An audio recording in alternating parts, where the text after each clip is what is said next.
Welcome to the Undisputed podcast. I'm your host, Jenny Taft. This podcast is the full show from today's episode of Undisputed from start to finish. We've got a busy slate, so skip Shannon. Let's get to it. Good morning. Welcome to Undisputed. I'm Jenny Taft with, normally Skip Bayless and Shannon Sharpe. Okay. You know, I'll be a Jenny. You know what I do. Yeah, you're here. Yup. I don't gloat. I don't brag. I don't boast. Not gonna come out today, or maybe. Okay.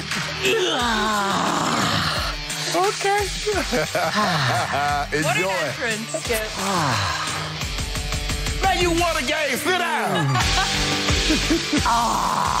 You won one game and you pretend How are you? It's a great morning here on Undisputed. See? Let me get situated and just do something like this. Original gangsta. Thomas, Edward, Patrick, Brady, Jr. Original and still gangsta. You know what, Skip? Yeah. How are you, Shannon? We won the championship last. I didn't do all that. I didn't make no grand. What championship? All that matters is the NFL championship. The Super Bowl is going to be played in Tampa Bay. Did you win yesterday? You won one game. Here they come. You believe in this? How are you? I'm good. What a great weekend it was. Okay. Here, give me a little. It was a good Thank you. Oh, enjoy. Yeah. Enjoy. Your day coming. Yeah. Your day coming, Okay. bro. Skip, are we good? Are we good to start the show? Yeah, we're great. All right, how about we talk about everything that we saw from Mr. Tom Brady? Packers did get out to a 10-point lead over the Bucs, but then an Aaron Rodgers pick six seemed to completely reverse all the momentum. Tom Brady and the Buccaneers would reel off 31 more unanswered points on the offensive end, and the defense picked off Rodgers a second time and sacked him 4 times. Brady finished the game with 166 passing yards, 2 touchdowns, and no turnovers or sacks. Shannon, what is the biggest reason the Bucs beat the Packers? Well, I had originally had the Packers won. I was going to talk about how the pandemic had ended, because last week we saw Tom Brady not go to the middle of the field and shake Nick Foles' hands and leave the sidelines before the clock was, time was still on the clock running down. But then all of a sudden yesterday he beats Aaron Rodgers and he beelines like Usain Bolt for the, the 100-yard dash finish line. Yeah. But I'm not going to do that. I'm going to let you and I'm going to let all these Tampa Bay fans have their moment. You deserve your moment. The biggest reason the Packers lost this game, Skip, is that Aaron Rodgers did not play well yesterday. That pick six, you normally throw a pick six on the road, Skip, you get you in trouble. I would say probably 60, 70% of the time you're going to lose the game. And then the very next series, he comes back out and he throws another. They have a 10-0 lead in this ball game, Skip, and they're doing a number on Tampa. They got Tom Brady off balance. They're running the football. But if you look at it, go back and look at it, Skip, nothing that the Packers were doing early on really was on script. A lot of times Aaron Rodgers was breaking contain, throwing the ball off script. So give Tampa credit. And then once that pick six happened, and then they came right back and they got another touchdown, it was 14-0, Todd Bowles unleashed the Hounds. And when he unleashed the Hounds, it was the Hounds of hell. They came with double gut blitz. They were bringing both linebackers. JPP was getting after him. Ndamukong Suh turned back the hands of time. Skip, they did not confuse Aaron Rodgers. Aaron Rodgers knew exactly who was coming. They could not block them. And on the back end, they did an outstanding job because they knew the pressure was going to get there. They were playing tight coverage, and give Tampa credit. I'm going to give Tampa credit. I'm not going to say Aaron Rodgers. And he did have a bad game. But I believe his bad game was contributed to, was added to, was compounded by Tampa's defense and what they were able to do with him. Bruce Arians, I heard him yesterday say we confused him. Once you make it to that level of Aaron Rodgers or the Tom Brady's or the Drew, you don't confuse them. You just put heat on them, speed them up, and get them out of their rhythm. So for me, I just thought those 2 interceptions that he threw yesterday flipped the momentum of the ball game. They were never able to get that momentum back. So give Tampa credit. And I know you want to rant and rave, and you got your little jersey on, the little Tom Brady. It looked like a little bit too small for you anyway. But Aaron Rodgers, that was only his 3rd career pick six of his career. Tom Brady got 4 of them in the last 8 games. So it just goes to show you how rare that is for Aaron to play as bad as he played yesterday. But today is all about Tampa, that defense, and what they were able to do. That defense gets an A++ because one of the best offenses in football, it made it look pedestrian. It made it look mundane. So I want to give Tampa credit. They won it. The Packers did not lose it. Interesting. So I decided that this morning here on Undisputed, I'm not going to pile on my man Shannon Sharpe. I'm not going to rub it in. What is that? But I will say, to begin my unleashing here, that you have been wrong on Tom Brady. You have retired him for 4 straight years. And yesterday, Tom Brady had the best QBR in all the league. Week 6 QBR of 96. Is that good? Scale of 0 to 100. Aaron Rodgers had an 18. So my scoreboard read 96 to 18. Tom Brady over Aaron Rodgers. Not 38-10, huh? No, it was not.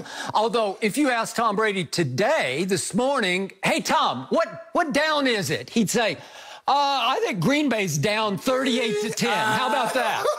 Okay, yeah, you. So much for not gloating and piling on. The GOAT, the undisputed GOAT, Thomas Edward Patrick Brady Jr., was so much better than the man you call the greatest thrower of the football ever. And I would submit to you today that Aaron Rodgers had the worst game of his career yesterday at Tampa Bay. Given the stakes, given the magnitude, given the matchup with a man he calls a friend, but obviously 2 Hall of Fame-bound quarterbacks. Fierce competitors. Yes, 2 fierce competitors. I think it was the worst game of his career. I won't argue that. And he said he needed an extra finger of scotch last night, if not tequila. I think he needed 8 or 10 extra fingers last night because that was a beatdown. Just take it to the head, Tom. That was a disaster. It was. In the second quarter, your man Aaron Rodgers, the greatest thrower of the football ever, went 3 of 13 for a grand total of 21 yards. This is just the second quarter. He got outscored 28-0 because he nearly threw 2 pick sixes, as you pointed out, 1 for sure. And the next series, ball gets deflected by Carlton Davis, and it goes off Devontae's fingertips and up in the air, and it's intercepted and nearly housed. Yes. It went to the 2-yard line, giving Tom Brady, obviously, and company an easy score there. Right. So, meanwhile, in the second quarter, the GOAT was going 12 of 14 for 96 yards, which basically put the game away just in the second quarter alone. So, to your point, it looked like Aaron Rodgers was starting to front run, LeBron-esque front run at 10-0 because he owned that game.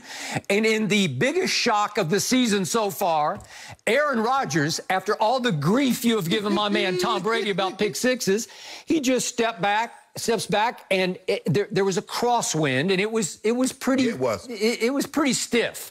And he fires one to the boundary, and whew, that was it. Jamel Dean steps in front of it, and it is gone. And it took my breath away, and it probably took your heart. Late right? inside, that's what you're going to get. Okay, that's what you're going to get. We have obviously seen Brady do that twice already and throws to Justin Watson of Penn. Okay, so I was hoping when the game ended that Aaron's State Farm policy does cover pick sixes because he nearly had 2 of them, right? Do you think it does? He gets everything else, right? No. You don't think it does? Nope. So we're still, yesterday, to me, Aaron Rodgers nearly had 2 pick sixes, but he nearly threw 4 interceptions. If we could see 2 other balls that he threw that I thought were in the hands of Buccaneers for interceptions. If we could just see them quickly, these are 2 other passes that Aaron threw. Oh, that was the miss to Mercedes. Yeah. Remember, he had him in the second quarter. This was a big throw. This is a big throw. Should have been a touchdown. Could have gotten them right back in the game, but he missed that one. And then here's a deep ball that Carlton Davis should have picked off. Hit him right in the breadbasket. Well, you got to hang on to that one. And then there's another one by Winfield Jr., who you love, and I love, the rookie out of Minnesota. And he jumped it and had it right in his hands. Brady never saw him. He was trying to lead Tanya, and he never saw Winfield. Rodgers never saw him. Brady would have seen him. Yeah, Brady saw all of us. Yeah, my bad. Rodgers never saw him. Okay, so then the shock to me was that Aaron Rodgers unraveled, came unglued, started to look like Kirk Cousins, and it got so bad for Aaron Rodgers that later in the game, mid-third quarter, he was backed up near his goal line, and he lost track. If you can believe this, the greatest thrower of the football ever, he lost track of the play clock. Do you remember this? And took a 5-yard penalty, if we'd see this, And the great Troy Aikman, live on Fox, the America's Game of the Week, if we could hear what Troy said at that point. You could see after that delay of game that he was a little embarrassed, that he didn't realize that where the play clock was, and the clock was running down. And he's not been the same guy since those two interceptions. Mm-hmm. Huh, interesting. Interesting. That's exactly right. But here's the thing. If you watch this game, and I was watching it close, they were getting the play clock down to 1 and 2 because they were trying to get Tampa to identify what they were doing defensively. So if you look at every last one of them, they did not snap the ball outside of 5 seconds because they're trying to make Todd Bowles' defense identify where you're coming from because he knows he's coming. Those two interceptions, Skip, as Troy mentioned, he was never the same. He missed throws. That throw to Mercedes Lewis, Skip, he can make that throw left-handed. He had Aaron Jones up the rail, and he waited too long. Aaron Jones, once he wheels, give him the ball, let him run. But he waited took so long, the safety was able to get to Aaron get couldn't to hang on, and they challenged it because the ref called it good. Right, and right call. It should have challenged it, and it was incomplete. So Aaron came apart after those two interceptions, which lets you know, even the best, you put pressure on them, Skip, and things go bad, bad things can happen. Okay, so all week long, you had ridiculed Tom Brady for forgetting what down it was, because I said he got blasted so many times in the head. I thought he was a little dingy. I thought he was a little out on his feet. Well, Tom, same thing with Aaron. So same thing with Aaron. I thought he got hit so hard from so many directions by so many blitzers because they blitzed him blind. They came with... what was it, 17? They ran 17 blitzes yesterday. They hit him 13 times. And almost every blitz, somebody got loose and at least hit him when the ball was And then Ndamukong Suh turned back the hands of time because Ndamukong Suh got a late hit on him, and then he sacked him, and I'm talking about he hit him flush. That wasn't a dirty hit. He just hit him flush. And he started jawing with, well, you probably don't want to jaw with those guys. Leave those guys alone and pick on the DBs. And as Aaron said after the game, we go way back because we go back to 2014 when Suh stepped on his arm at Lambeau Field. Correct. So they've had a bitter rivalry, and Suh was just pouring it in his ear. The whole game. He was all over. And remember the Thanksgiving Day game, he stepped on the offensive lineman. So they had Green Bay and the Ndamukong Suh have history. And Suh was ready to fight, but I think Aaron made a wise choice not to engage with Ndamukong Suh at that point. But Skip, let's be real. You know good and well, Tom Brady didn't have that much to do because Roe Jones ran the football so well. If you look at, he had 17 completions for 166 yards. Tom Brady played great in the second quarter because if you look after that, he was 3 of 11 for 55 yards in the second half. So if you want to say Tom Brady played great for a quarter, he played outstanding for the second quarter, which blew the ball game open. But if you want to say in totality, it's impossible for you to say that, considering 3 for 11 for 55 yards in the second half, and he didn't do much in the first quarter. So if you want to say he played great for the second quarter, I'll give you that. But outstanding for the entirety of the ball game, absolutely not. So, to sum up Aaron Rodgers' day, he went 16 of 35, which is a grand total of 46%. Is that good? No, it's not good. You know it's not good. Aaron Rodgers was gone. He was out of the game with 7 minutes remaining. And if you'd asked me before the game yesterday, will he be gone with 7 minutes left, I'd say, uh-oh, he got hurt. No. And it's bad because he was gone. No, he was gone because it was over. And they needed to protect him from the onslaught of Todd Bowles' defense. Well, Skip, once Bakhtiari went out, you know it was over. That was because at least Bakhtiari can take Shaq Barrett or JPP one-on-one, and then you can slide the line the other way and leave him on an island by himself. Okay, Bakhtiari goes out. Now you bring the backup in. You in for it. You're in for it. Okay, so before I get to Brady's performance yesterday, allow me to thank publicly the Green Bay running back, Jamal Williams, who on some podcast last week, he just ridiculed Brady. He made jokes about him. He said, my quarterback, Aaron, would never, he prepares too hard to forget what down it is. You do not tug on Superman's cape. You do not ignite Psycho Tom. You do not bring him out because he's going to lock in and laser focus and get even with you because Tom Brady, if you look at his career, he does not lose back-to-back games. He will never give you back-to-back woeful performances. So he was ready to come out and be as good as he could be. And by the way, do you realize They had 0 penalties yesterday. The most penalized team in the league. The most penalized team last year, pre-Brady, and this year with Brady, to the point everybody was ridiculing his decision for choosing loosey-goosey Bruce Arians. Right. No risk it, no biscuit. Bombs away and turnovers away, right? Jameis led the league by far in turnovers last year. So what happened yesterday? 0 penalties, 0 turnovers, 0 sacks. It was about as perfect a game overall as you could play. What, a handful of games that's happening in the history of the game? That is correct. And I believe, despite all the flack that Brady took for yelling at his offensive linemen in Chicago in that game that we watched, the disaster game, although he's throwing for the win at the end of the game. It wasn't like they got blown out. Correct. But I had no problem with it because he is trying to reset the culture in Tampa Bay, which I call Tampa Bay. He's trying to reestablish a Patriot way with the Buccaneers, who used to be the Succaneers.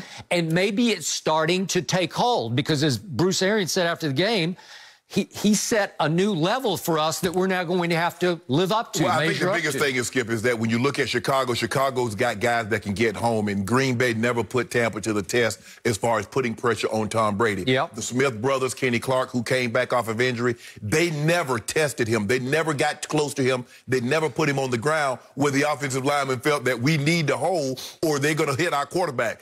The thing with Khalil Mack and Robert Quinn and Akeem Hicks, they were putting pressure on Tom Brady. They had to hold. Yep.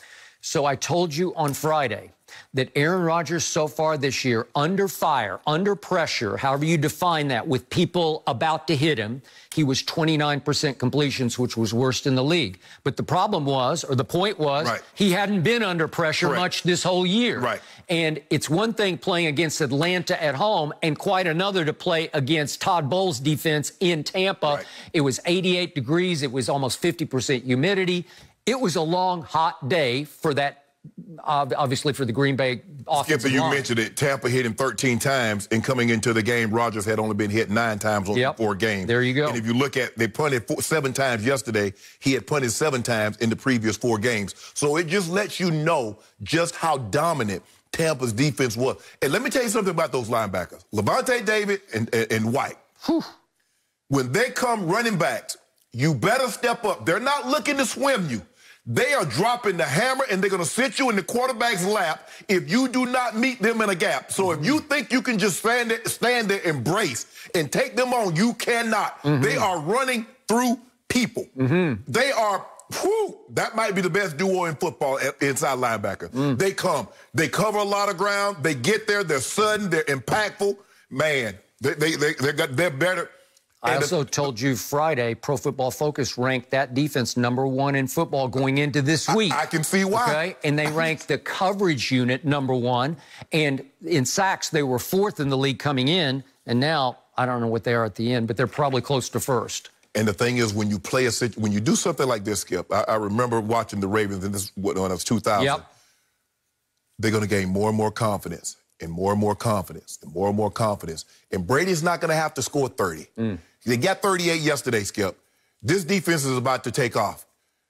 So what I loved about Brady's performance yesterday, which I thought was masterfully sort of understated, every throw he had to make, because they were almost 50% on 3rd down, the big throws you got double-barrel goated on because you got GOAT throwing to GOAT. We saw the re-emergence of Rob Gronkowski, the man you have proclaimed the greatest tight end ever, right?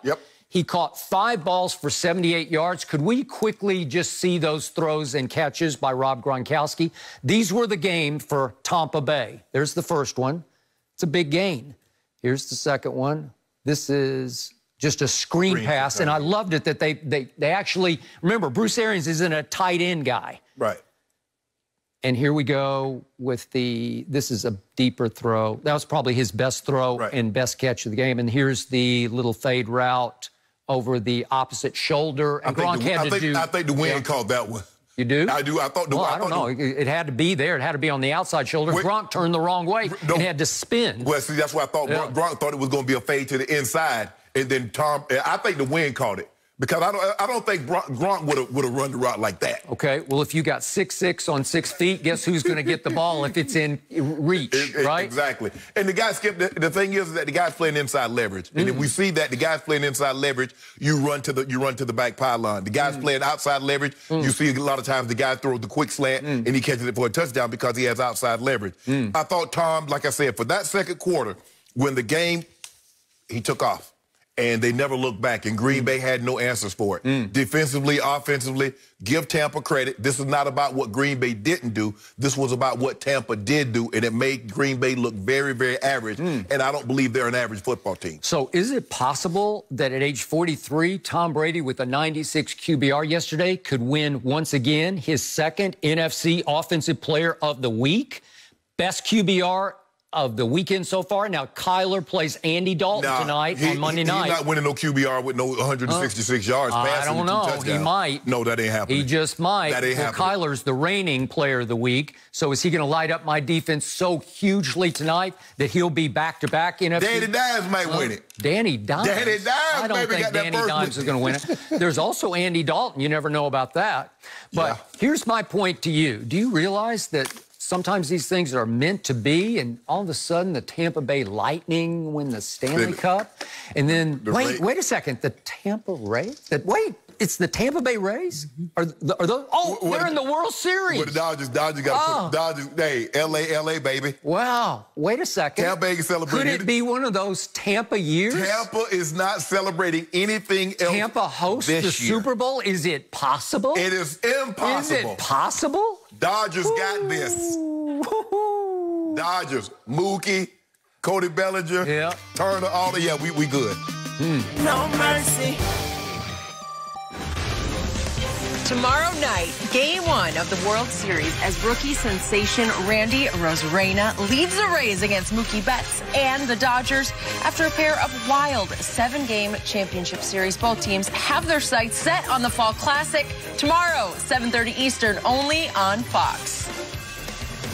And tonight, Skip's Cowboys will be without Dak Prescott as their starter for the first time since 2015. It will come down to Andy Dalton to direct the Cowboys offense against Kyler Murray and the Cardinals on Monday Night Football. Michael Gallup said Dalton is coming to win every time he's in the huddle. So, Shannon, will Dalton play well enough for the Cowboys to win tonight? I expect him to play well, but I took the Cardinals, Skip. It's just hard to see a scenario that they run the exact same plays. This offense looked just as good with Andy Dalton as it did with Dak. I believe they go back into the original premise of this offense is that they run the offense through Zeke Elliott. And I believe Zeke will become more involved than he was over the last couple of years because they were transitioning away from Zeke. I get it. You know, you played a guy $15 million, but you say, we believe Dak is the guy that can win us championships, and he's wanting 38, 39, 40+ million dollars. We need to go in that direction, and they had started to shift the offense in that direction. There is a reason Andy Dalton was available. There's a reason why the Cincinnati Bengals got the #1 overall pick in the draft. If Andy Dalton was what everybody is hollering about currently, that would have never happened. Peyton Manning, Tom Brady, Aaron Rodgers, these guys never get the #1 overall draft pick. There's a reason why Andy Dalton got the Cincinnati Bengals got that. He was 2-11 as a starter last year. 2-11. Is that good? No. I think Andy Dalton, can he be good in this offense? Because they're not going to ask him to do what they were asking him to do in Cincinnati, Skip. So he can be good, but only if they let Zeke do what Zeke does. Now you play action off of that, and you see the throws that Tom was making. Ro Jones running the football, you play action off of that, and now you got Gronk, and now you got Godwin, now you got guys running scot-free. So if they're going to play the offense like that, I like the Cowboys' chances. My only concern, Skip, because I think Kyler would do Kyler Murray-type things, is that where are they going to generate a pass rush now that Chandler Jones is out for the season with that bicep injury? So it's going to be very interesting to see. Vance Joseph, the defensive coordinator, the former head coach of the Broncos, is the DC in Arizona. So it's going to be interesting to see what he dials up to control this offense. Okay. So, to answer Jenny's question, I do believe that Andy Dalton will play well enough tonight for the Cowboys to win. But I'm not going to pick the Cowboys to win because last game, you remember, I actually picked the Giants to upset them, and it looked like the Giants were going to upset them. And now it's Andy Dalton's turn, and I'm not going to jinx Andy Dalton in his first start. So I'm not going to pick my Dallas Cowboys to win. I will pick my guy Kyler Murray, in part because, remember, he's going home. Yes. He's from Allen, which is basically now a suburb of Dallas-Fort Worth, Dallas, actually. Right. And remember, at Allen High School, he went 42-0 and won 3 state championships in a row. Right. He never lost a game as a sophomore, junior, senior in high school. And he feels real good about going home and playing at Jerry World. Yeah. So I expect Kyler on Monday Night Football to light up my defense, which is lightable. Yes. Right? Yes. So I think it's going to be high scoring. I'm going to say Kyler wins 35-32, but do not discount what I believe Andy Dalton can do in this offense with these weapons, especially featuring Ezekiel Elliott, as you correctly, to me, point out. Something weird is happening with this point spread. I don't know if you followed this, but the Cowboy bandwagon is back in high gear because Kyler and company opened as a 3.5-point favorite at Jerry World on Monday night. Right. Then them bet it down. All of a sudden, they bet it all the way down to Cowboys by 1. Now the Cowboys are a 1-point favorite. That's a 4.5-point swing. If I'm right about Somebody laid some heavy money. Some heavy money on Andy Dalton and the Cowboys. Absolutely. And I assume whoever that somebody or somebodies were, I believe that after the shock of what felt like a tragic accident of an injury to Dak wore off, and it was hard. I still can't process it. I keep telling you, I still don't know how he got hurt. I don't know how on that play, that way, he was lost for the season. Getting tackled face-to-face by a 5'11", 190-pound DB, Logan Ryan. How did that happen? I don't know, but it just happens sometimes. Freak accident. Freak accident. And yet, once you let the shock wear off and you refocus on what happened post-Dak in that game, Andy Dalton played really well. Again, Pro Football Focus graded him the best quarterback, it was a small sample size, of that weekend. Right. So he goes 9 of 11 for 111 yards. And the truth was, he went Russell Wilson in the last few seconds. With 52 seconds left, he went 72 yards in 5 plays. Isn't that Russell Wilson-esque? Albeit against the Giants. They finally won a game yesterday. Their defense is decent. I'll give it decent. Yeah. Okay, so if we could see quickly, just to remind everybody how good those 2 throws were to Michael Gallup, this is what I'm hoping my team will get some of, if not a lot of, tonight. He rolled out of the pocket. He can move a little bit. I'm not saying he's Lamar Jackson, but this was a very good throw with some mustard on it and a very good catch and toe stub by Michael Gallup. And then he comes right back on the next play, bombs away, and threw it up high and far enough that Gallup could go up and snatch it to set up a chip shot field goal to win the game. Correct. Which Greg the Leg made with his knuckleball, weird-looking field goal. But I'll take that. So those 2 big-time throws showed me some poise and some fire. And all his teammates were talking about, he ducked into the huddle and said, this is why I came here. Right. This is my time now. We're going to win this game. Again, no disrespect to Dak, because he's not Dak, but he's not bad. Right. So Jerry the other day compared him to what Bernie Kosar did for the 93 Cowboys. I was there covering the team at that point. And in the NFC Championship game, which Jimmy Johnson had predicted the Cowboys would win and said you could put it in big headlines on the front of the Dallas Morning News. So Steve Young was unraveling in that game. Right. But Troy Aikman got concussed in the 3rd quarter. And here came Bernie Kosar, and he did okay. He completed 5 of 9. He hit Alvin Harper for a 42-yard touchdown, but the big play was 3rd and 19 at his own 19. I'm sorry, 3rd and 9 at his own 19. He hit Michael Irvin for 12 yards. It's just like game-saving kind of plays where Bernie Kosar had been there and done some of that in Cleveland, some of that. Yeah, in a situation like that, Skip, you want a veteran guy. You want a guy that's, like as you said, that has been there and done that. And so no matter what we think of Andy Dalton has been a starter in this league. Andy Dalton has won in these leagues. And so as you get in these games and the games become more magnified, amplified, you need someone that's like, okay, maybe he hasn't won a Super Bowl, but he's played in some big games. Andy Dalton has played. The AFC North is not an easy division win when you got Baltimore and Pittsburgh every single year, and it seems like those guys win. And so you got, and he's beaten Pittsburgh. Okay. He's beaten Baltimore. Okay. So he's played in 4 playoff games. Yeah. He stunk in those 4 games, but at least he felt what it felt like to play in a playoff game. Right.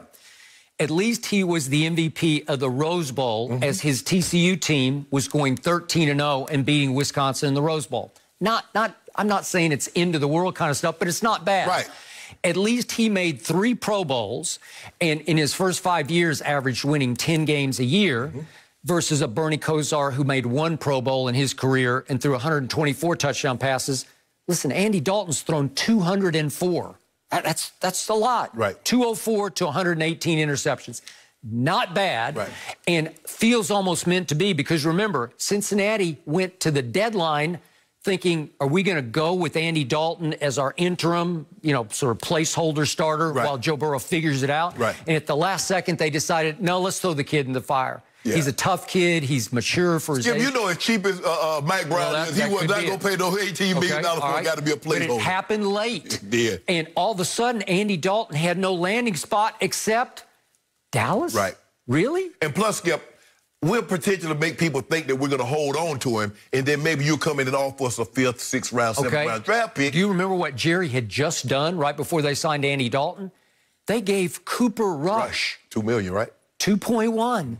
They gave him $2.1 million. Cooper Rush then got cut, obviously, went to the Giants because Jason Garrett loved him. Right. Didn't make it, and is now, I think, out of football for the moment. I hope he gets signed somewhere. But he got a nice little payday. Okay, well, he did. Nice. He did get a nice little payday. But the point was, then right on top of signing Cooper Rush, they say, take 2. Wait a second. We can have Andy Dalton, and to Jerry and Steven's credit, they said, let's give him $3 million with up to $7 million you can make with incentives. Looks like he might make those. Okay, well, I don't know, because I think you got to get them to the Super Bowl. Oh, okay. No, they're hard. They're very hard. I thought it was like playtime, a couple of No, they're very difficult to achieve incentives, which is why they don't count against the cap. Because right. Okay, so all of a sudden, a guy who lives in Dallas is your backup quarterback, and you think, well, Dak's Iron Man. He hadn't been hurt one time. And He's taking every going snap. into the 5th year, right?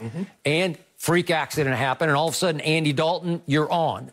So to me, I saw at least some flashes of hope on defense. And again, I keep referring to Pro Football Focus, but they have their all-pro team weekly. And I told you, at least DeMarcus Lawrence and Aldon Smith and Jalen Smith made first-team all-pro for the past week's game against the Giants. Did they deserve it? We could debate that all day. But at least they made it. They got to feel a little better about themselves. Kyler is a handful. Yeah, man. He is difficult to defend. Yeah. He is so quick. He's not as fast as Lamar, but he can hit top speed like in a heartbeat. Right. He's like a kid learning to walk for the very first time. He's all over the place. Right. And that's what he's going to be. He's going to be all over the place. You think he's here, you think he's there. He's going to be all over. But the question is, Skip, the defense. Do you feel confident or comfortable with your defense playing 30-plus minutes a game? Because I think the objective for the Cowboys offense is to minimize the defense, your defense being on the field. And the one way to do that is to run the football to control the clock. See, control the clock is not about is not always necessarily about keeping the opposing team's offense off the field. If you have a substandard defense, it's about keeping their butts off the field also. Because the more cracks someone gets at your defense, considering the way they played the first 5 weeks of the season, the more chances they're going to have an opportunity to put the ball into the end zone. And you don't want that. Okay. So what do I know about Arizona? I picked them to be a wild card team. And they got off to a rip-roaring start, but they are now only 3-2 because they lost 2 of their last 3 because they lost at home to the Lions, which was not a good sign. That was 26-23. And because they went to Carolina, which is also up and down, and they lost 31-21. I don't know. Then they bounced back and beat the Jets, and Kyler, as I said, was the NFC Offensive Player of the Week against the Jets. But the Lions are better than we thought, Skip, because the Lions shouldn't have lost to Chicago. The guy dropped a touchdown in the end zone with like 15 seconds that would have won that game. So Matt Stafford is playing a little better. So the Lions might be a little better than what we thought, considering that he tied. Remember, Skip, they were down big. And he tied the Lions last year. I think the opening day that he tied. It ended up tying the Lions. Okay. That's my thing is that I know D-Hop is licking his chops. He's licking his chops. I would agree, and he should have a big night. He should go over 100. I don't doubt that Kyler could have 100 yards rushing and 300-odd yards passing. It wouldn't surprise me an ounce. But as Patrick Peterson said the other day, we have to force the game back into Andy Dalton's hands. Right. And I thought he was a little disrespectful. He called him serviceable backup. Okay. Can start for a few teams in this league. Well, he has won a bunch of games because his starting record is 70, 61, and 2, so he's won 70 games in this league. Right. I don't know. I just say if they are successful at forcing the game into Andy Dalton's hands, with those 3 receivers he has, and with his confidence and poise, I still think he can make a bunch of throws and make you pay for that. Well, I'm going to find out, Skip, because I'm going to tell you, to be honest with you, I'm going to heat him up. Yeah. I'm going to turn the fire up on him. I'm going to see how well he can withstand that pressure. Because I know your offensive line, with the exception of Zach Martin, all of your other guys are just average. And some of them might maybe slightly below average, and the only reason they're playing is because the starters are not in there. So I'm going to heat him up. I'm going to see how much, if he can stand in there and deliver the ball with some accuracy. Well, I say both teams will score a bunch of points. It will be wildly exciting, and my gut tells me that Kyler will come out on top. Even though I know you don't really mean that. I mean, I know you like Kyler. He's Oklahoma. I do. But you like the Cowboys more than you like Oklahoma. That is true. I do. I do, but it's really close. That's true. Okay, well, you know, Tom had quite the day yesterday, but the Patriots, unfortunately, they just struggled a little bit, and they are already in new territory without Tom Brady at QB this season. But yesterday's loss to the Broncos, well, it broke several more streaks. It was Bill Belichick's first loss as the Patriots head coach in a game when they didn't allow a touchdown. Now at 2-3, it's the first time since 2002 that New England has had a losing record 5 games into the season. So, Shannon, how concerned should Belichick be about this loss and about his offense? Well, Skip, I don't think he should be too concerned, because here's the thing. They look like a team that has sporadic practices over the last 2 weeks. And their quarterback, he's practiced even less because he had to be isolated away from the team. He did. So for me, I think that has a lot to do with it. And Coach Belichick, I think he spoke to something like this. Yeah, we can sure use the practice. We need the practice. And that's what they look like, Skip. This offense isn't going to be explosive. So if you're thinking you're going to see Kansas City or you're going to see one of these high-flying offenses, the Tennessee Titans, that's not what they are, Skip. They're going to win games by by running the football, cam play action, and playing outstanding defense. Now, give them credit. They did a great job of keeping the Broncos out of the end zone. Now, a lot of that had to do with, obviously, Drew Lock is a young guy, and the Broncos are very inexperienced, and they didn't want to take any chances of trying to put the ball in harm's way. So they allowed New England to stay in this ball game a lot longer than what they should, because I can assure you, if they're playing anybody else other than the Broncos in that young offense, they get probably 35, 40 points hung on them with the way they played offensively yesterday.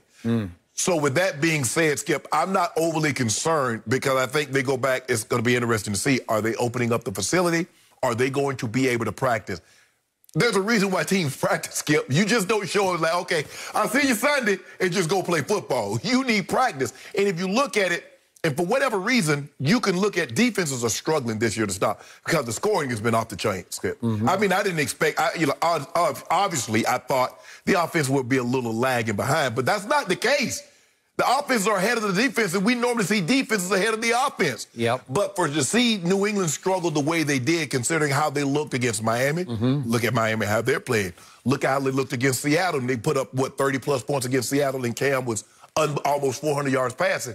And then to watch them yesterday now, the Broncos got a very good defense. Vick Fangio dialed up the pressure. He did. He's like, I am not letting you sit back here, Cam. You're going to make a decision. I'm going to give you 1, 2, 3, make a decision. Because they were coming. Even on the 4th and 10 that ended the game, he sent the house, and I was impressed. He brought Braun Bliss and played zero coverage. He did. So that's where they are, Skip. I think if they can get back to practicing, we'll see this team. But if you're expecting to see explosive, you're expecting to see the 2007 Pat, Skip, you're not going to see that with this team. They're going to run the football, play action, go to ask Cam, we're going to need you to run like 10 times a game, and we're going to need you to get like 70 yards running the football. That's what they are. But I'm not overly concerned. If I were you, I would be very concerned. I'll give you some COVID break here, but remember what we just saw the Tennessee Titans do? They also didn't practice for about 2 weeks. They were COVID-riddled. Yes. and they came out and destroyed the Buffalo Bills when I least expected. I mean, they took them all apart. Yes. They looked like they didn't need to practice. Right. So some teams react better than other teams, and that was a chip off the Belichick block in Mike Vrabel. But, Skip, the thing is, with Cam is unfamiliar with this offense. Tannehill has been in this offense. This team has been together. You look at the guys that are playing now. You're like, who is that? He threw to Izzo. I was like, Izzo, is that Larry Izzo, the former special team? He was there last year. He was actually their best tight end last year, and he got hurt. And that's not saying much, Skip, considering that you said the tight end position was devoid of talent last year. Ryan Izzo. Ryan Izzo. He was. Yeah. He was the best.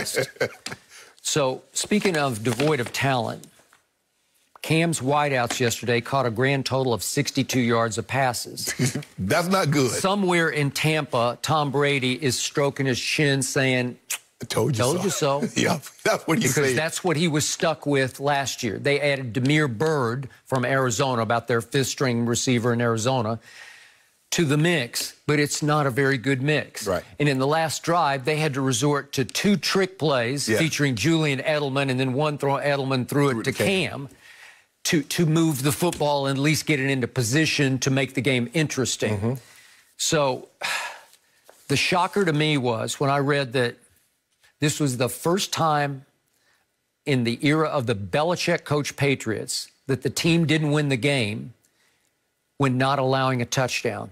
Drew Lock, who I'm not a huge fan of, could not get it in the end zone. No. But he did set up 6 field goals. Right. 6 times 3 is 18. And the first 6 possessions. Yeah. So they go 18, and then Cam started to chip away. He suffered 2 interceptions, but they were on tip balls. They weren't horrible throws. They were tipped. But again, they were turnovers. And your man, Ryan Izzo, lost a fumble. So that's 3 turnovers. Right. And you're probably going to lose like that.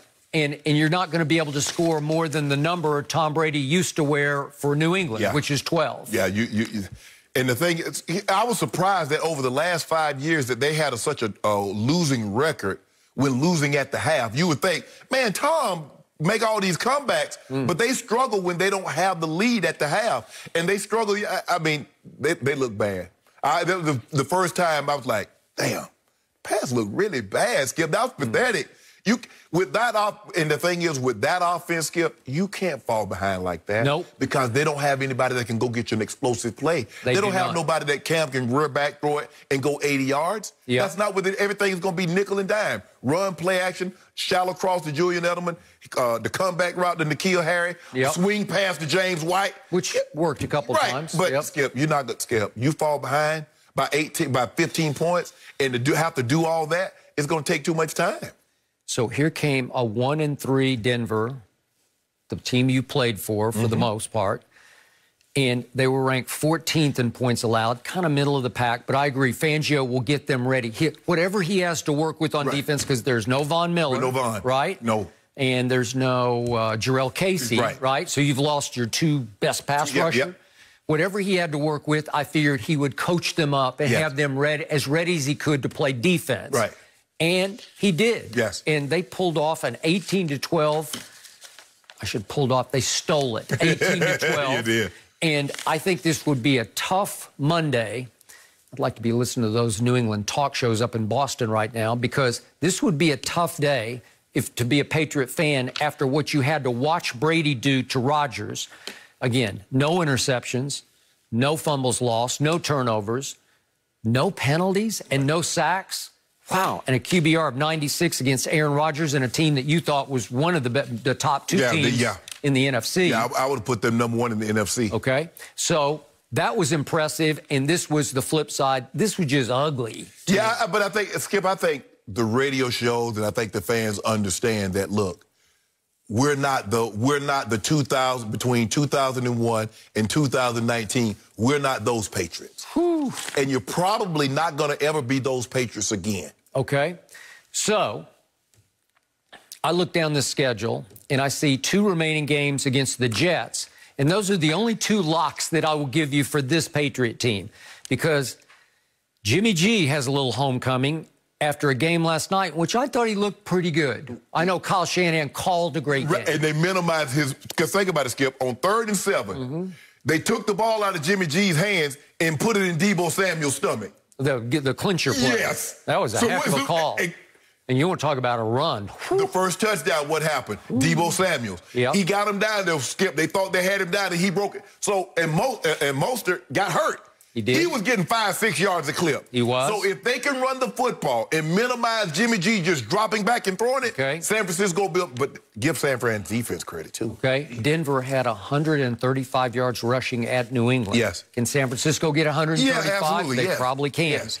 And then it's at Bills, and we'll see the Bills this afternoon tonight, so to speak, at home against Kansas City. I expect the Bills to bounce back. I don't know if they can win the game, but I think they'll at least show up this time. Coach Belichick is hoping since it's a short week, they're playing on Monday night. Then they get us again. They probably go. That's probably a 1 o'clock game on Sunday. Okay. Then I see Baltimore. Then it's at Texans. Then I see Arizona. Then I see both L.A. teams back-to-back. Then They'll probably stay out here, too. I don't see them flying back home and coming back. Then I see at Dolphins, which I do not think will be a gimme cakewalk, not in Dolphins December. are playing well. They're playing very well. And then you get to close at home against the Bills, and your last game is against the Jets.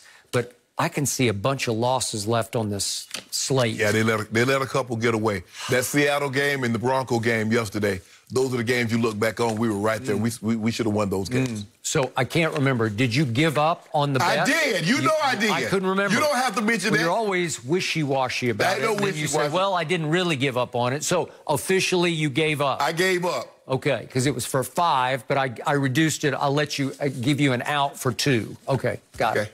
Okay, done.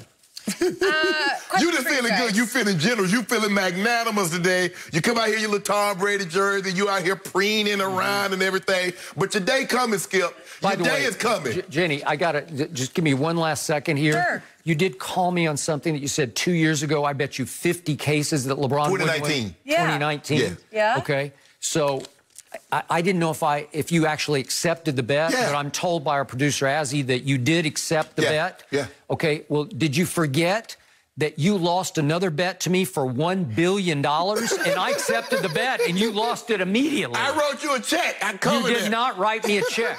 So I tried to factor in how many cases you could get of Diet Dew for $1 billion, and I think it's about 200 million. I bet rubles. 200 million cases. Rubles. So effectively, you actually owe me 200 million cases of Diet Dew. I bet rubles. Okay. What do you know about rubles, Shannon? That's what I bet. Okay.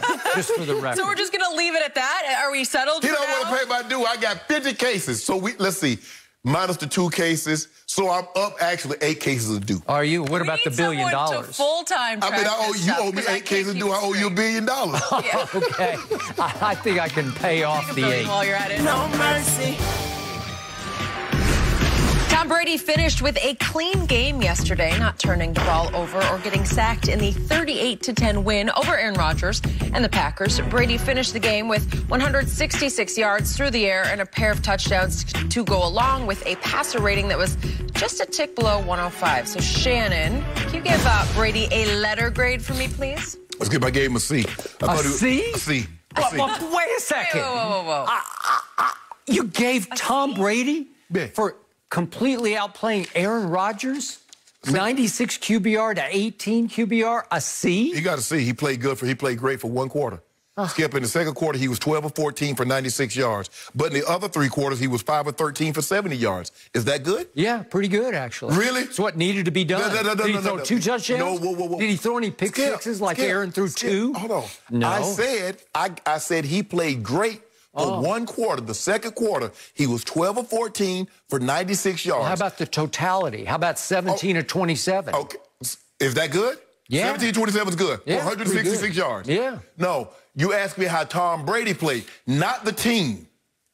So for Tom Brady, I gave him a C because if you look at the second quarter, he was outstanding. But the other 3 quarters, he was pedestrian. He was below pedestrian. 5 of 13, 70 yards. Skip, they were not great on 3rd down. So with that being said, they were 42%, which is pretty good. No, that ain't pretty good. No. You need to be in the high 40s, maybe even 50. But that's neither here nor there, Skip. He was not asked to do a whole lot. Let this thing get, Skip. He had 27 passes for 166 yards, which the 166 yards was a season low. The yards per pass attempt was a season low. So the defense were great. The run game was exemplary. Tom Brady was average. He was asked to do a small task. He did it. But let's not pretend like he went out there and threw for 370 yards like he pulled a Ryan Tannehill yesterday. He didn't. Or like he did a Phillip Rivers like they were behind by 21 and he come back and win the game. That's not what he did, Skip. Did he have any turnovers? Skip. No. Did he get sacked? No. Did he commit any penalties? Did his offense commit any penalties? Skip. No. They had zero for the whole game. So when the offensive line holds, that's Tom Brady. Tom Brady made him not hold. You've got to get rid of the ball on time. Skip, that wasn't even close. He didn't get touched. Who is the leader of this team? It's Tom Brady. So he had them ready to play their biggest game of the year. How about this, Skip? I'm a teacher of the class. I have an A student. I'm not giving you an A just for showing up. You're going to have to put the work in. I'm going to have to see something that you did. Tom Brady didn't do much. He showed up for class, Skip. So, excuse me, stop this notion. 5 of 13 for 3 quarters. 5 of 13. If I told anybody, there was a guy that played, was 5 of 13 for 70 yards in 3 quarters. You're like, he's terrible. Who is that guy? He should have been benched. Should have been benched? If I just told you somebody What if I told you a guy had the best QBR of the weekend, a 96, better than anybody else who played? Yeah. What would you say? If he completed... Would you give him a C for that? Yeah. 166 yards. 96? Really? He didn't do anything wrong. No. He was flawless against a team that you told me coming in was the best team in the NFC.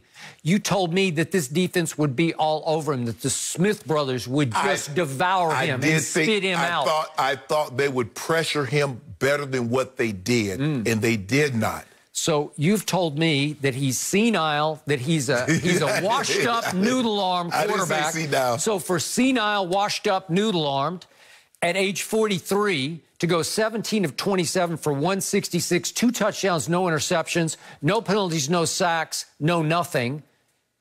96 QBR, you give that a C. That was very Tebow-esque. Huh? Was it? Yeah, very Tebow-esque. Really? 17 to 27 for $1.66. Yeah, but Tebow would have run for 100. So is that what we're doing now? So now the standard is, as long as the quarterback wins, we good. Is that what I'm hearing? Because I know there are a lot of quarterbacks that even though they've lost their job because they won, but they weren't winning in the style or the fashion that the coach thought was moving forward would be beneficial. Skip, 5 of 13 for 3 quarters for 70 yards. He did that. What did he do in the second half, Skip? 3 of 12 for 55 yards. Okay, and what about the deep throw to little Scotty Miller that was the dagger? That was the exclamation point on the day. Do you remember that throw? No, I don't know if we have that. I think we do have it. Believe it or not, is this arm strength? That's a perfect throw to Scotty Miller, which forced a foul, which forced bad pass interference because he was so beaten by Scotty Miller, who runs like 4.3. And that gave them 1st and goal at the 2-yard line, and, you know, that was the 38-10 touchdown. That was the final score. Well, does that count? It doesn't count on your yardage, right? Yep, no, okay. no. So you're going to give him something for that? No. Huh? How did he get the ball to fly that far in the air at age 43? I don't know. You tell me he doesn't have any arm left. Yeah, all I'm saying is, Skip, we're going to base it on the totality of the game. And then he didn't play good in the first quarter. He didn't play good in the third or the fourth quarter. He had an outstanding second quarter, which he was 12 of 14, 2 touchdowns, 96 yards. Okay, but the game was over at halftime, so in the second half, they're just going to pound Rojo. No. Yeah. So hold on. So nobody has, I just want to make sure I'm hearing you correctly. So nobody has ever come back from a score of 28-10 in NFL history. Well, I told you that your man Aaron Rodgers had turned into Kirk Cousins. He was bamboozled. He was dizzy. He was spinning. First of all, do not mention Aaron Rodgers and Kirk Cousins in the same. Well, he looked like Kirk Cousins to me. He had a bad game. It happens. Well, he couldn't bounce back. He threw almost 2 straight pick sixes, and he just folded up. I mean, like you remember your guy caved in. You remember your guy lost it. You remember your guy opening day against the Saints? He couldn't bounce back. Yeah, he did. No, he didn't. Well, he kept him in the game. No, he didn't keep him in nothing. They lost. Nothing bothers this guy. They lost. Huh. Well, they're now 4-2, which is pretty great. It was the Saints. Yeah, they were off. So I think my team's in first place now. Only because y'all played one more game than the Saints did. Okay, so I'm going to give Thomas Edward Patrick Brady Jr. an A for yesterday because that was a masterful performance. No, and what I loved about it was he went double-barrel GOAT on you. He went GOAT to GOAT. He went Brady to Gronk. 5 times for 78 yards. All the biggest throws of the game went to Gronk. And yet he slipped in the one bomb to little Scotty Miller. No risk it, no biscuit. And you say he can't throw bombs. And I've seen him throw bombs all year long. Oh, how many of them completed? How many of those bombs he completed? Well, they keep setting up big pass interference. And unlike college football, where it's just 15 yards, it's a spot foul. So you get 40 that doesn't count on your yardage total. And that did you in yesterday because that was ball game for you. 38-10. I mean, he only, think about it, as bad as Aaron Rodgers played, Tom Brady passed for 6 more yards than Aaron Rodgers. And you gave him an A. Well, because he was 17 of 27, and Aaron Rodgers completed, what, 46% of his passes? That's horrendous. Let this sink in. 16 of 35? On the season, Tom Brady had a season low for yards and a season low for yards per attempt. Well, you told me he was up against the best defense he's seen. I didn't say the best defense. You did. I said the best pass rush. I said they were good. I don't think they're Chicago. Obviously, I don't think they're Chicago. He had it's one game, okay? But considering that they lost against Chicago and you gave him an A, so I didn't expect you to give him anything but an A. Well, considering you said 4 years ago it's time for him to go home. No. Call it a career. I said it's time for him to leave New England. Oh. I said leave. And I told you. I think you said it's time for him to hang him up. Skip, look. The days of Tom Brady carrying a team, that's over. They're carrying him. You know that. I know that. I don't know that. He was masterful yesterday. That defense. Skip, stop. I don't know many other quarterbacks who would have won this game. What? Yeah. With the defense playing like that? Come on. You have to light them up. When it's time to light them up, he just lit them up in the second quarter. They won the second quarter 28-0. Think about what you just said. You just said the Tampa defense made Aaron Rodgers the greatest thrower of the football, a 2-time league MVP, the greatest touchdown to interception ratio guy in NFL history. You said the defense made it look like Cousins. And you tell me no other quarterback could have did what Brady did yesterday? Stop it.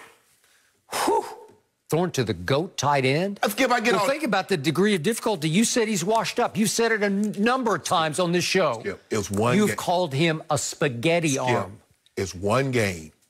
They played well as a unit. But if you thought Brady's performance yesterday was A, you're sadly mistaken. I've seen A performances, and that wasn't it. Okay, well, he was just 2 games ago the NFC Offensive Player of the Week with 5 touchdown passes to 5 different teammates, and you still won't give him any credit. Let me ask you a question. So what was he the week after against Chicago? That was the best pass rush they faced. What was he? They were all over him. He the GOAT. Now, hold on. So was he not the GOAT? Was it a different Tom Brady?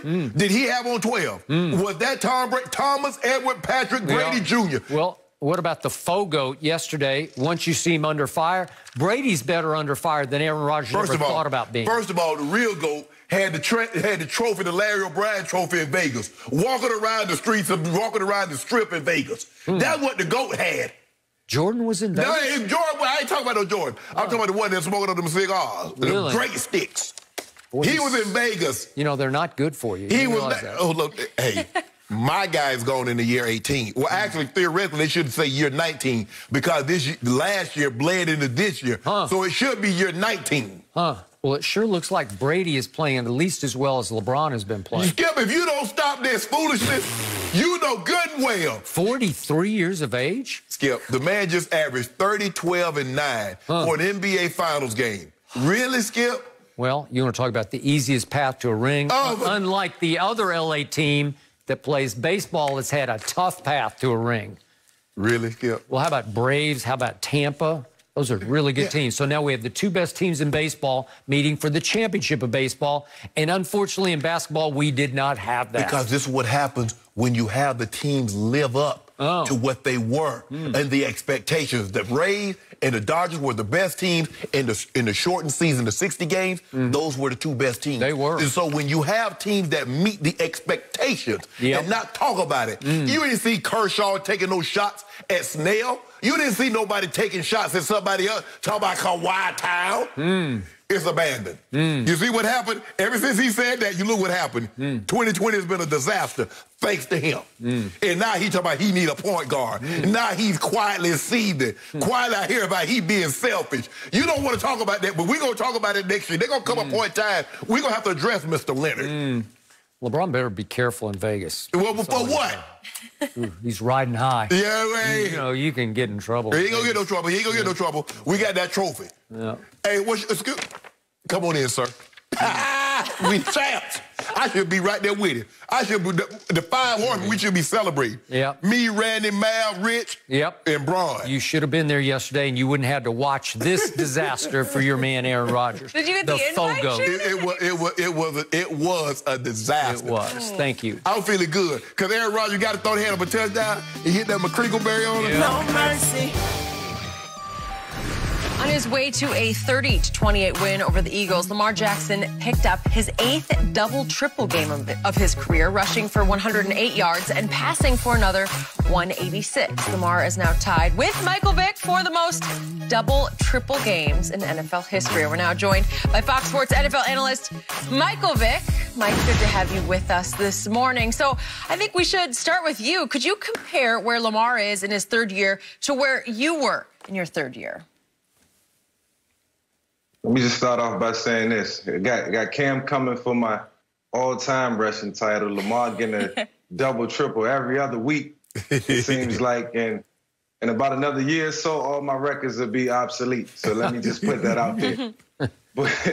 But you know, Lamar in his 3rd year, you know, he's just scratching the surface on how good he can be. And, you know, his potential and his ceiling is so high. I think every week for him is a learning experience, and he's just continued to get better and better in his role as the quarterback of the Baltimore Ravens.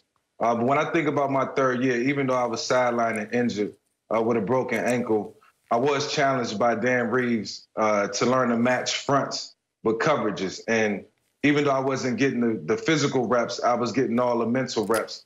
And thank God at the end of the year, I was able to come back and help my team, who was, I think at the time, maybe we might have been, 4-8. You know, have a good, completed, and have a subpar season. I think we finished 4-1. So I learned a little bit. I felt like I got better, but ultimately I didn't maximize my full potential that year, as Lamar Jackson is doing right now. And Lamar, every game is crucial for his development. I think he's getting better and better each and every game, and I think he's understanding more about the game, which is very important. When you're so young, you can pull and pick and choose, how you want to go about your growth, what you want to learn, what you want to get better at each and every day. And I think Lamar's taking advantage of that, and still got to give credit to the coaches around him, the Greg Romans and James Urbans, who's in that quarterback room every day helping this man develop and understand what he needs to get out of the scheme and how they can be effective each and every Sunday. So, this guy's just getting better. He's going to continue to get better. He's going to shot at every record in the record books from a mobile quarterback standpoint.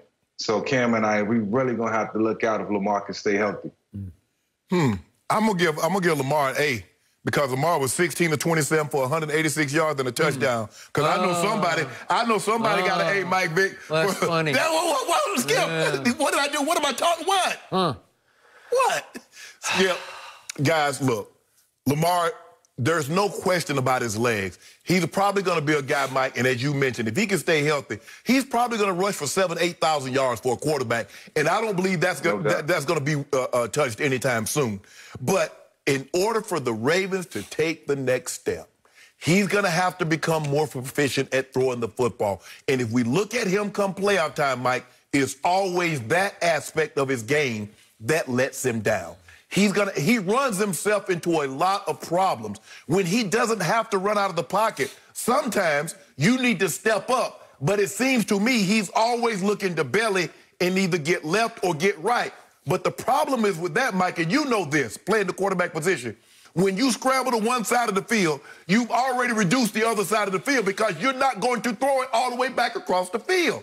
So and sometimes, Lamar, you're going to need, instead of bellying, going left to right, step up in the pocket. You don't always have to try to use your speed, athleticism, to get around, because once you do that, you cut down on half the field.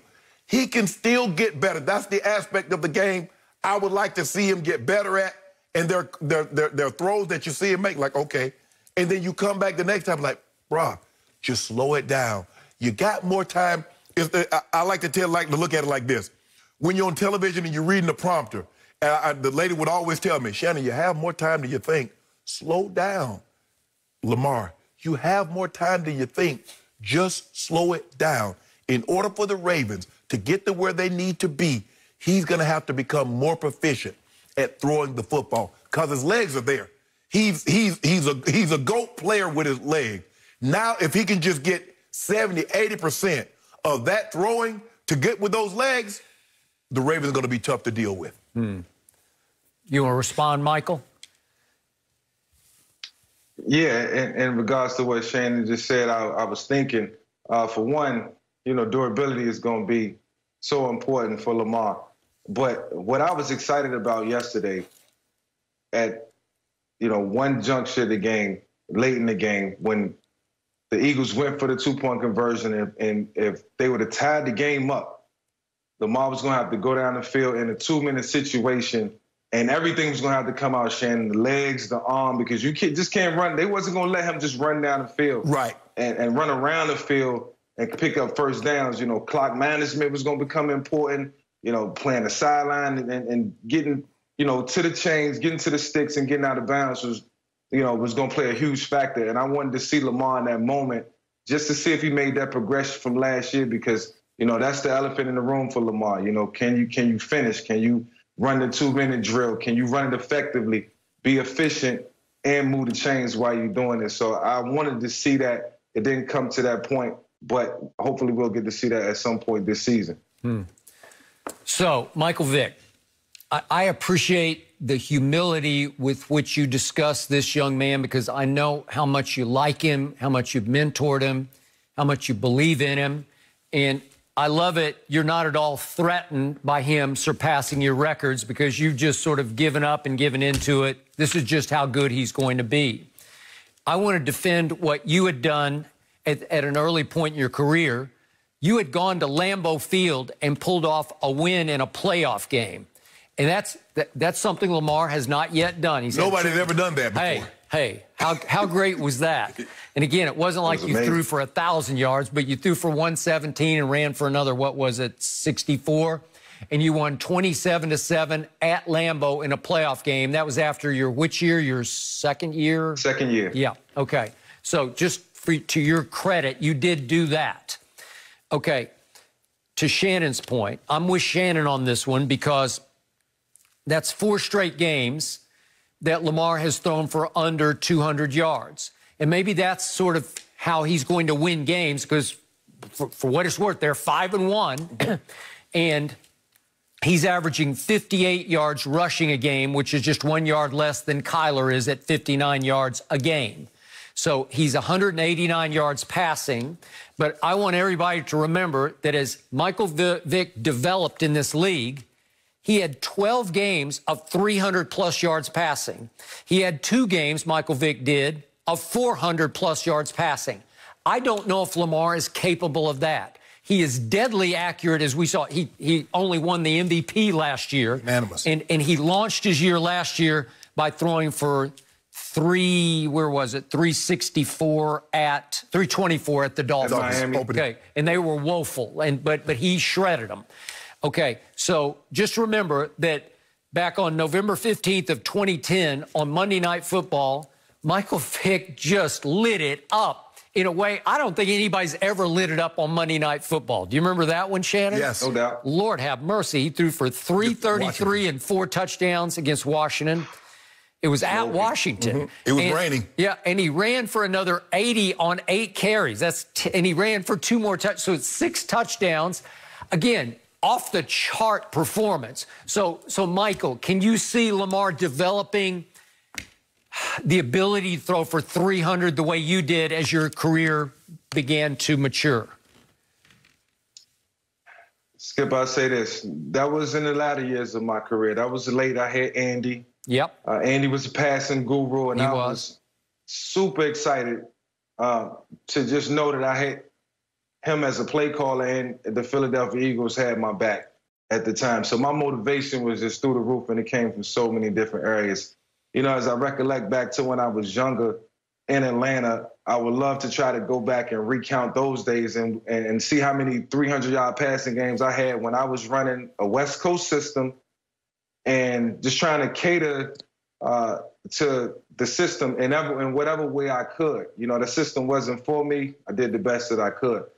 But I will say this. I looked at Lamar's stats yesterday, and I glanced at the TV, and I remember telling my boy, you know, Lamar's going to have to progress in the passing game. I seen he only threw for 160 yards, and I'm like, you know, on average as a quarterback, you want to be 200-plus every game. If you pass for 180, you know, you probably had a significant amount of rushing yards. I know, speaking for myself, and the total yards was up there, but you know, you move the chains in the passing game. I always felt like running the football just took a lot of energy away from me. Yep. If I did it early in the season, later in the season, I felt the effects of it. And I just wanted Lamar to progress in that fashion so that, you know, as time goes on, he becomes more of a threat passing, just like I know he can become as he is as a runner. And when that balances out, he'll be even scarier. So it's a lot of work to be done. And it's going to be a challenge because defenses are going to be expecting him to run and going to challenge him to pass. And this is where he has to make his progression known. Mike, to your credit, the offense that you were in, I started my career in Dan Reeves' offense. It's not very quarterback friendly. They want you to run the football, and then they want you to work your magic at the end of the game to come back and win it. That's where Dan and John fell out at because he was watching all these other quarterbacks throw for 300 yards, and here he was throwing for 180 and rushing for 50, but they were winning. And Dan was like, I'm all about winning. And John's like, well, I see all these other quarterbacks that Dan Marino's throwing for 300 yards a game, and Jim Kelly, and this one, Joe Montana. He's like, well, wait a minute. And that's what Dan's offense was. Dan was running the football, and then Michael, okay, we down 7. Okay, Mike, run around and make a play. Lamar, if you look at Lamar, Skip, you look at last year in the divisional game, he threw for over 300 yards, but they were meaningless. Well, they fell behind 14-0, right, and then they were down like 28-6. Right, and so in other words, he's going to have to be able to throw the ball in the confines of the offense when you're not down by 14, when you're not down by 21. Just if it's a nip and tuck ball game, have enough confidence that I can throw the ball, I can get these completions. Because he knows but the thing is, as long as you know you got that fallback, it's like a pitcher that got a 100-mile-an-hour fastball. Yeah. Skip, no matter what his other pitchers are, as long as he knows he has that in his arsenal, he'll always come back to it. And Lamar needs to just get better and just like, you know what? Nope, I'm not going to run unless I absolutely have to. Because I know I got to get better at throwing the football if I want to get where Mahomes is, if that's win the Super Bowl. As a quarterback who can run, like I always got more excited about my passing stats than my run stats. Like I ran over teams, you know, from Pop Warner to the NFL. Like the running game was so easy to me. The passing game was a challenge. So that's where, you know, I felt like my greatest accomplishments came in the passing game. When I can go out and you know, go 20 for 30, you know, 245 and 2 TDs and maybe a pick. I felt good about that because I felt like that's where my progression was coming from. You got to progress in the passing game if you want to sustain in the NFL. So, Shannon Sharpe, in conclusion, could you please remind our younger viewers just how strong an arm that man, Michael Vick, had? Well, I think he launched it. Mac, you might have threw that about 65 yards. You might have threw that one to D-Jack about 65 yards on Monday night. It was about 75, Shannon. Come on, man. About 75, baby. About 75. It was out there. It was out there. No mercy. Packers got out to a 10-point lead over the Bucs, but then an Aaron Rodgers pick six seemed to completely reverse all the momentum. Tom Brady and the Buccaneers would reel off 31 more unanswered points on the offensive end, and the Defense picked off Rodgers a second time and sacked him 4 times. Brady finished the game with 166 passing yards, 2 touchdowns, and no turnovers or sacks. Michael Vick is still with us this morning. And Mike, if I remember this correctly, you did pick the Packers. So what surprised you most about the outcome of this game? I did pick the Packers, Jenny, and I thought it was a solid pick until Aaron Rodgers couldn't shake back from the 2 interceptions. And there's a couple of things that surprised me about this game. One, he couldn't turn it around after he threw the 2 interceptions. I mean, he just couldn't find the rhythm, and he was just all the way off. No rhythm, no confidence, I think. And just worrying about, what had happened previously. And I know as a quarterback, that can creep in your mind. 2, surprised at how the Tampa Bay Buccaneers got the ball out of Tom Brady's hands super duper quick. They didn't allow the Smith brothers to wreck the game like Khalil Mack did a couple weeks ago. I thought that was tremendous, and I thought that was smart on the Tampa Bay Buccaneers' part, not trying to stretch the field, not letting the game being ruined by 2 guys on the edge who could potentially, put your team in a detrimental situation. And 3, how they use Gronkowski. I think, O.J. Howard being out of the lineup really helped the Tampa Bay Buccaneers offense flourish, because for the Green Bay Packers, you got to take into account what Rob Gronkowski is at all times. And he's a big body guy. He can beat you anywhere. And Tom has rapport with Gronk. So I think all those things combined surprised me. I think those things right there determined the initial outcome of the game and allowed the Tampa Bay Buccaneers to come out on top. But more importantly, Aaron Rodgers was just never able to shake off them 2 interceptions. And you get gunshot. When that happened, oh, man, you don't want to throw the ball anywhere. You rather for the run game to show up. You rather for the team to just be able to churn out yards, and you can become a game manager, so to speak, until you get that confidence up, until you get yourself going. So I think for the Tampa Bay Buccaneers, that's what Tom Brady did yesterday. He didn't have to do much. He managed the game. I agree 1,000%, and that's what happened. And you don't normally see that to great quarterbacks, is that they broke his confidence. I don't care what he says, like this, they gave us some looks and all this. They broke his confidence. He threw that pick 6 early, and he came back the very next series. And if I'm not mistaken, Skip, it might have been the very next play. He threw an interception. The ball got carried off Devontae Adams' hand, and the next thing you know, it's coming back. It's almost a pick 6. When you, you're throwing to the far sideline, and you're late and you're inside, they made a reservation for 6 in your end zone. That's what's going to happen. That's just the way it is, unless the guy bobbles it and he drops it. And he didn't miss. And to give those guys credit, they came out with a plan that says, you know what? We're going to pressure Aaron Rodgers. Everybody's scared to pressure Aaron Rodgers. We're going to get after his butt. And we believe we're going to be able to get home. So, guys, you're not going to have to hold up long, but just don't give him anything cheap and deep. And they've got after Aaron Rodgers. JPP was in the backfield all night. Ndamukong Suh turned back the hands of time. He looked like the Ndamukong Suh the first couple of years in Detroit, as opposed to the guy that's been bouncing around over the last couple of years. But he's still a dominant force. Now, don't let him fool you now. He still can cause some havoc on for your offensive line. But Aaron was never the same once he threw those interceptions, because he missed that play to Mercedes Lewis, Skip. That's a 75-yard touchdown. He has Aaron Jones swinging out of the backfield, and he clutches it. He's like, man, he knows he should let that ball go. Once he swings and he breaks through the linebacker, Aaron knows he should let that go, but he's afraid to pull the trigger. And he allows the DB to come over, put a hit on him. He lands on the ground, shifts the ball, and it's an incomplete pass. From that point where he threw that second interception, he was never the same. Give Tampa credit, but Aaron wasn't the same. And as you mentioned, you want anything to happen. Man, I wish I had Derrick Henry right now so he can just take this game over running the football. But you don't got that, so you got to go out there. And because what happened is not, if your defense could have held him, say you only give up a field goal, but no, now you're down. And they got the momentum. It's tough. It was tough on him. Aaron Rodgers is human, and he looked very human yesterday. They made him look less than human. So give Tampa credit. But, Aaron, that was a rough one for you, bro. So you just said Aaron Rodgers is subhuman? Is that what you said? Yeah. He looked a superhuman. No, He's subhuman. Yeah, Skip. He looked. Okay. As you said earlier, he looked very third cousin. He looked third cousin-like. Yes. Okay, I will admit to both of you, I cannot remember a game of any magnitude flipping the way this one flipped, because Aaron Rodgers in the first quarter was front running like LeBron. He was just rocking and firing, and it felt like, and I can just envision my man Shannon Sharpe up in his palatial estate up there in Bel Air. I was. Yeah, you were just doing this, right? McCrinkleberry too. Yeah, you were doing it. Speaking of McCrinkleberry, yeah, one more. Yeah. Okay, you good. Yeah. That's good. Blowout after that. Front running. I was like, he knows something.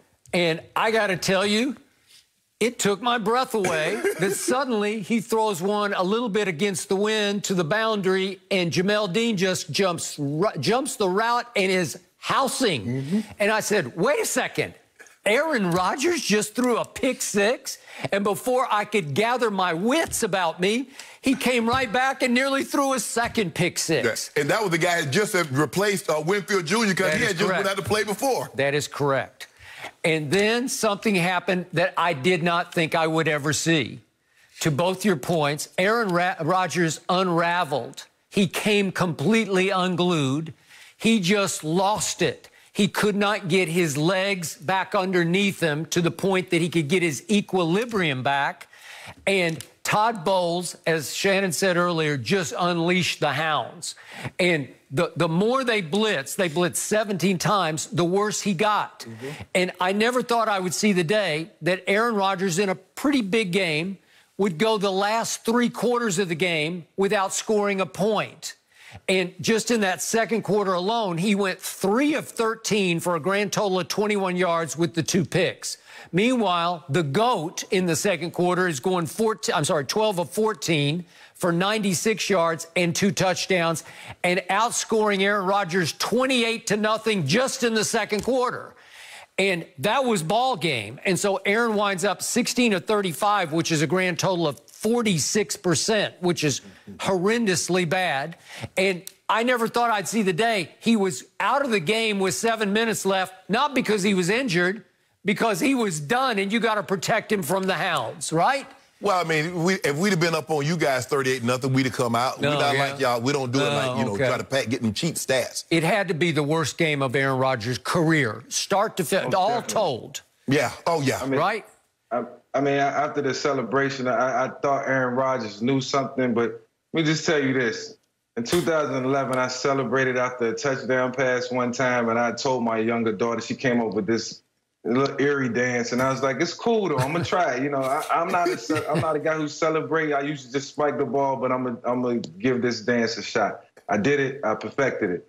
I got to the sideline, and Andy was like, don't do that no more, because you're gonna have to back that up for the rest of the game. And it was early in the game. And I'm thinking to myself, when Aaron, did the celebration, I'm like, okay, he must know something. He gonna back that up for the rest of the game. And it didn't happen. So to all the young quarterbacks out there, gonna celebrate. You better know that you're gonna finish that game and you're gonna win that game. You know what? I used to, I worked with Dan Marino, and I would ask him, he's like CBS. It's CBS. Yeah. Worked with him for a decade, and he said, you know what? If I threw touchdowns early, it didn't shake my confidence. It's like, hell, I already threw 2 or 3. I might as well just keep firing. I might end up with 5. I might end up with 6, but I'm going down swinging. That wasn't what Aaron Rodgers, that was not his mentality. He got extra cautious with the football. And then once he got extra cautious, they knew that. They got closer and closer. They wouldn't. Okay, time out. Did Dan Marino ever think he was going to get replaced in Miami? No. He had the ultimate job security. No. They just drafted a quarterback to replace Aaron Rodgers. You don't think he was thinking about that? He might go somewhere next year, but he's not going. He's in no jeopardy of getting benched this year. No, but I'm just saying, in the back of your mind, you're thinking, these guys they wanted to replace him. Well, let them replace him. I hope we go to Denver. But then we're going to talk about that later. But, Skip, the thing is that I was surprised that a guy is supremely confident. The one thing that quarterbacks have in order to be great in this league is supreme confidence. And you look at the top guys, they got it. They believe they can make any throw anytime, and they can do no wrong. Yesterday, they shook Aaron's confidence. They shook it. It wasn't like all of a sudden they gave him a disguised look, a look he didn't understand. When you get to Aaron Rodgers level, you get to Tom Brady and Breezes, all these guys that's been around 13, 15, 20 years, you can't run a defense that they haven't seen. But you can put pressure on them and make them see things that's not there. It's one thing to see a team on film. It's another thing to get out there and face them, and really feel that pressure and see what they do. And you instantly know, like, I'm in a fight for my life out here today. It's not going to be easy, and that can shake and rattle your confidence, too. So after those 2 picks, Aaron was experiencing it all. You know, the good, the bad, and the ugly. We bounce back. You will? We bounce back. Last week, I'm going on record right now. I want Case or do. NFC Player of the Week next week. Next week? After the game, we're going to be NFC Player of the Week. Well, who do they play? I don't care. You don't even care? They're going to play the 85 Bears. I got Aaron Rodgers. Really? Okay, I'm on. I'm good with that. NFC Player of the Week, says Shannon Sharpe. Okay, last quick point. Speaking of NFC Player of the Week, I think it might be Tom Brady. And I know, Michael, you said he game managed. He had a QBR of 96 on a scale of 0 to 100, and he cashed all 4 times in the red zone, 4 for 4. I think that's a pretty great game by the GOAT. Yeah, I think it was a solid game by Tom. He didn't have to come out and do too much. You know, at 43 years old, this is the type of game you want to have. This is the way the season is supposed to go for Tom Brady right now. He's supposed to have the luxury of being able to hand the ball off to Ronald Jones and him churn out 100 yards and pick and choose when he want to throw to Gronk and Mike Evans. This is the way it's supposed to be. It's not supposed to be strenuous. You know, he's supposed to be having fun enjoying the game. He joined the Bucs just to bring his presence and his expertise and his GOAT status and let that, you know, play out towards everybody and reverberate around the locker room. You know, guys look up to Tom and they love him and they play hard for him. And, you know, they was motivated yesterday to show the entire world that they was one of the best teams in the league. And I think Tom Brady was a big catalyst for that. Ronald Jones should be NFC Player of the Week. 23 for a buck, 13 and 2 tugs. Ronald Jones. Yeah, after it was 38-10, he got those yards. No, he did. You know, he killed the clock. Just so you guys know, Green Bay is visiting Houston next week. That game. Okay, no bet. So no bet. No bet. No bet. What? You already welched on another. I'll get that. Oh, because Tannehill threw for 360. They had 600 yards. Yeah, they did. But you just welched. You no. You want that? You backed off. We still good, right? You still want that bet? Per usual. Mike, we appreciate you joining us. As always, we'll check in with you soon. No mercy. Despite trailing 24-6 heading into the fourth quarter, the Eagles went down to the wire against the Ravens yesterday. It was only a failed 2-point conversion that stopped Philly from forcing overtime against Lamar Jackson and Baltimore. The Eagles are now 1-4-1, but remain within striking distance of Dallas atop the division, who is 2-3 and plays tonight without Dak Prescott. So, Shannon, do you think the Eagles will still overtake the Cowboys and win the NFC East? Skip, I'm just hoping they can win a game here in the next week or two. Skip, they just keep digging themselves such a hole. And I'm watching this game. I say, you know what? Let me watch this game. Skip, they bring in Jalen Hurts. Skip, they got Jalen Hurts taking a shotgun snap. He throw it to Carson Wentz, and then Carson Wentz throw it back to him. I'm like, man, y'all drawing up stuff in the dirt. But you can't be running this stuff. Skip, in the first half of a ball game, this is what you're resorting to. It just shows you that they're trying anything they possibly can to try and move the football. Skip, yesterday they ran the ball 18 carries, a buck 94. Skip, that's almost 11 yards a carry, and you only run it 18 times? And then you ask Wentz to throw the ball 40 times. He was 20 of 41, 213, 2 touchdowns. And what had an opportunity to pick the ball. Fulgham played well. But when you know Deshaun, know Alshon, your offensive line is in shambles. I mean, Skip, you lost Lane Johnson, no Barrett, the big left tackle Jason Peters. It's just so hard for them to stay on the field consistently from an offensive standpoint. Somebody's going to win this division, unfortunately, or fortunately for the team that wins, at probably 7 wins. And right now, I don't see any other team other than the Cowboys that's getting to 7 wins. Because right now, Skip, if you force me to, Andy Dalton is the best quarterback in the NFC East. That's what it's resorted to. I mean, let that sink in for just a second. He's the best quarterback in the NFC East right now. I agree. As we sit here today. I agree. And so for me, can they win it? Sure. But I just don't know if they're going to be able to get healthy enough and be able to field a team that's healthy enough long enough in order to challenge Dallas. Right now, this division is the Cowboys to lose. Right now, this division is begging my Cowboys to go win it, just to run away with it. That's why I'm so fascinated to see what happens tonight, because tonight will tell some tales. You'll see if Zeke takes this game over. You'll see if Andy Dalton is up to the challenge.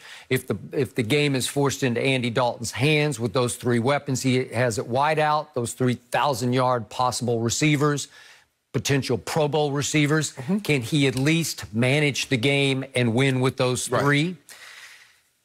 Now I look at the Eagles. I actually yesterday felt sorry for the Eagles, and I don't like the Eagles. I've told you since I was a little kid, I just hated the green Eagles. And yet, how could you not feel sorry for a team? You realize Zach Ertz is having an MRI today. Miles Sanders is having an MRI today. I don't know what their fate will be. I'm going to knock on wood for both of them because they could be gone for a while, if not the season. Well, it's a disaster zone. It's just everywhere you look.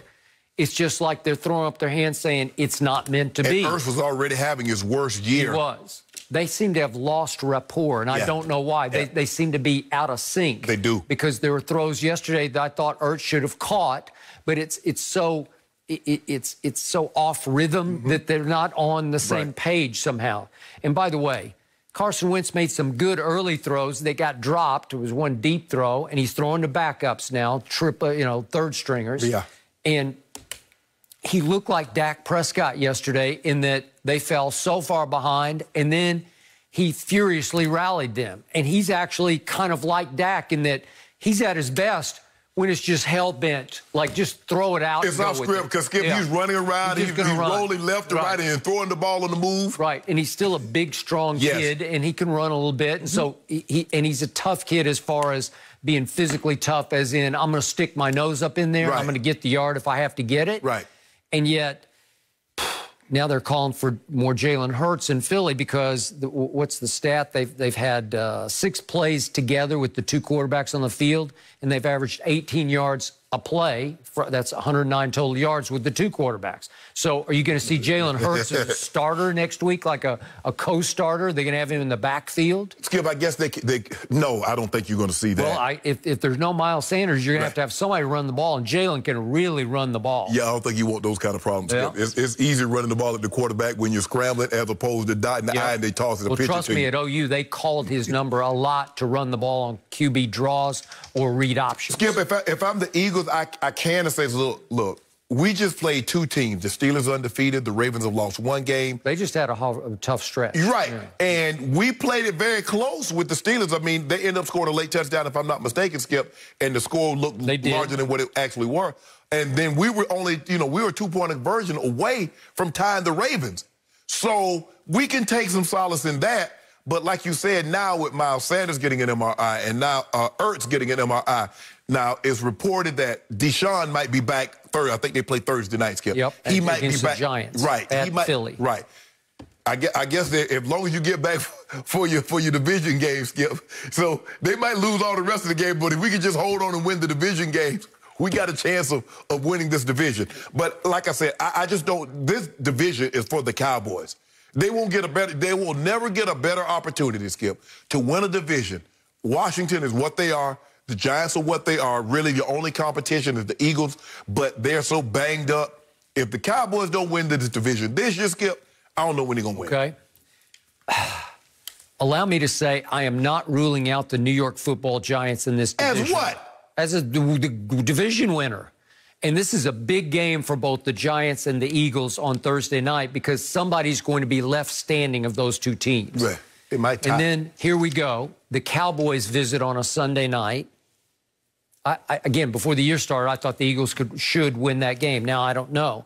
Then the Eagles have a bye, and I think even the Eagles could win their bye week. I'm not sure. But now, you know the Cowboys. Now, you know y'all notorious for losing byes. Okay. And then here we go. It's at the Giants, and then they go, here's their stretch. Then it starts. They go at Cleveland. I'm never sure what to make of the Browns, but they were. That's the team that was ahead 41-14 over my Cowboys at Jerry World. And then they've got Seahawks Monday night. This is the Eagles. Then they've got at Green Bay, Saints, at Arizona, and at Cowboys. It's just rough, man. I could see them losing 6 more games. They better get these next 3. Yeah, I could see them finishing 5-10-1. Could that win the division? I don't know. Maybe this year. I don't even know if that might be a stretch. Yeah. I was thinking maybe 7-8-1. But I don't know if I don't know if 5-10-1 is going to be able to win the division. Okay. So if my Cowboys could survive tonight and then they go to Washington and go to Philadelphia, I think if they look the way I hope they'll look tonight, I would give them a definite leg up in this division. No, I think Kyle Allen might pull a rabbit out the hat. Yeah. Well, he doesn't even need to pull a rabbit out of that defense.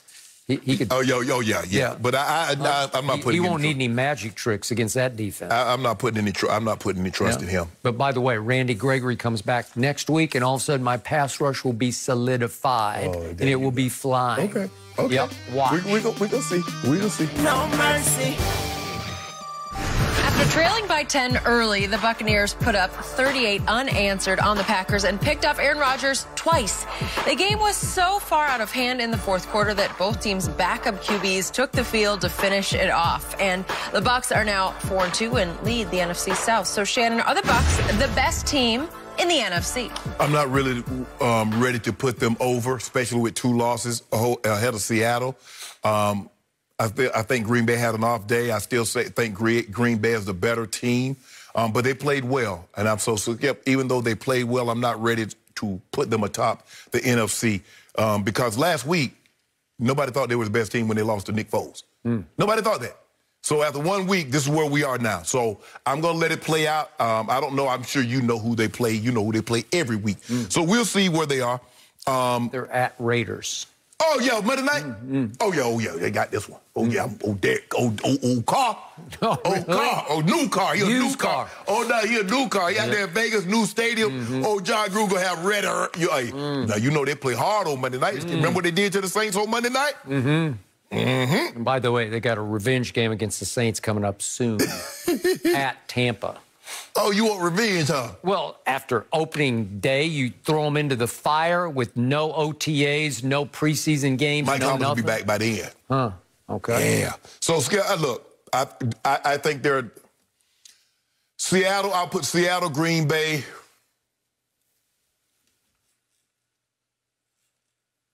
Tampa, New Orleans, either. By virtue of New Orleans, they got the same 1-loss record. And New Orleans beat them head-to-head. I'll say slightly New Orleans, but I think that they're the fourth best team right now. But they're on the ascension of all the teams that I just mentioned. Other than Seattle, Tampa is on the rise. I think they're on an ascension more so than New Orleans and Green Bay. But I still, right now, the MVP is Russell Wilson, and so I would say Seattle is top right now. Best defense in the NFC belongs to Tampa. The Buccaneers. Todd Bowles. I've told you from the start, I love Todd Bowles. Chicago, but they don't have the offense. But okay, for this argument, I'm going to say Tampa. Okay. Of the teams we're talking about, Tampa. Thank you. Pro Football Focus ranks Tampa's defense number 1. Okay. 4th most sacks going into that game yesterday, and just brought the house on Aaron Rodgers and basically destroyed him and his confidence. I thought the Buccaneers as a franchise made a statement yesterday. We are the best team in the NFC. That was a statement-type game. America's Game of the Week, live on Fox, national. Everybody got to see what Tampa can do when Tampa clicks. When Tampa eliminates the, 11 penalties they had at Chicago for 100 and some yards, 111 yards, they can do that. When they don't turn the ball over, they can do that. Well, Skip, I don't think that. Okay. Maybe they're not 11 penalties bad, but we don't believe they're 0 penalties good. How about we fall somewhere in the middle and there'd be like 5? Okay, you're probably right about that, but they came into yesterday's game leading the league in penalties. They led it all last year with Jameis at the control. Right. But it was a Bruce Arians coach team. They're loosey-goosey and willy-nilly, and hey, if we get the snap off in time, it's fine. If we false start, it's time.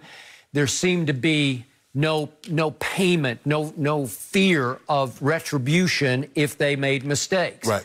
And Brady just brought hell to him on the sideline in the middle in the third quarter of the Chicago game, and I think it started to work. And I think they continue to hear from Tom Brady after the game and during practice. They say he's as tough to play for in practice, you probably wouldn't have liked it. Yeah. But he will jump on any and everybody to make it right. Well, Skip, the thing is that when you don't talk about, you want perfect plays. Because then you know that, because if you practice being perfect, that normally carries over in the game. And that's how Mike was. You drop a pass like, okay, I get it, and then somebody came right back, you're going to start all the way back over again and run it from the top. Because that's what the expectation was. No, we're not out here to drop pass. So you want it perfect. Okay. So Tom Brady is recreating the Patriot way in Tampa. Yes. And it takes some time. I was shocked that it clicked at the level it clicked at in their biggest game of the year yesterday. Right.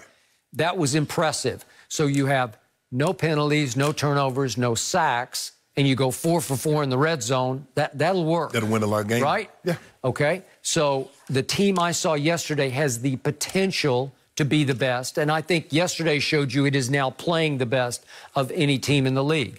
Obviously, Brady is 43. Can he play at a high enough level to get them to Super Bowl? Absolutely, he can.